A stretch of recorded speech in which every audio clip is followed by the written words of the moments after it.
సింహశతకము.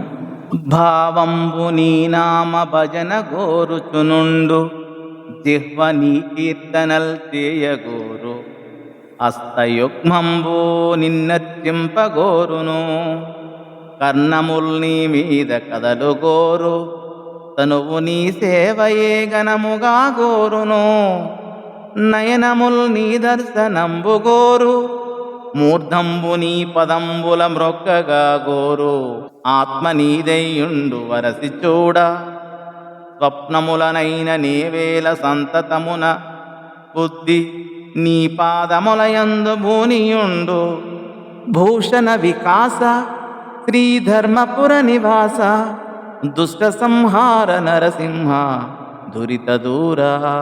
శోభామయమగు ధర్మపురమున వసించు ఓ నరసింహస్వామి, నీవు దివ్యాభరణములతో ప్రకాశించువాడవు, పాపములను పారద్రోలేవాడవు, దుష్టులను శిక్షించువాడవు. తండ్రి, సరోజనైన నా ముఖము నీ సంకీర్తనమును, నా నాలుక నీ పాటలను సదా కోరుతూ ఉంటాయి.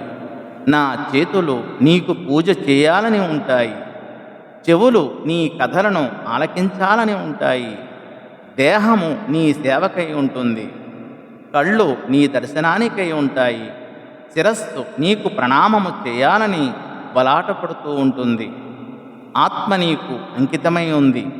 కలలో కూడా అన్ని వేళలలో నా చిత్తము నీ చరణ కమల ధ్యానమునందే ఉంటుంది. దేహేంద్రియ మనోబుద్ధులన్నీ పరమాత్మ సేవలోనే తృప్తి చెందేలా చూసుకోవాలి. అనిత్యాల వెంట అవస్థల వెంట పరుగులిడితే అనర్థాలే ప్రాప్తిస్తాయి. ప్రధాన కర్తవ్యాన్ని ప్రక్కన పెట్టేవారు సుఖపడలేరు. తనను మాలిన ధర్మము మొదలు చెడ్డ బేరము అని కదా సామెత అని ఈ పద్య భావము. ధన్యవాదములు.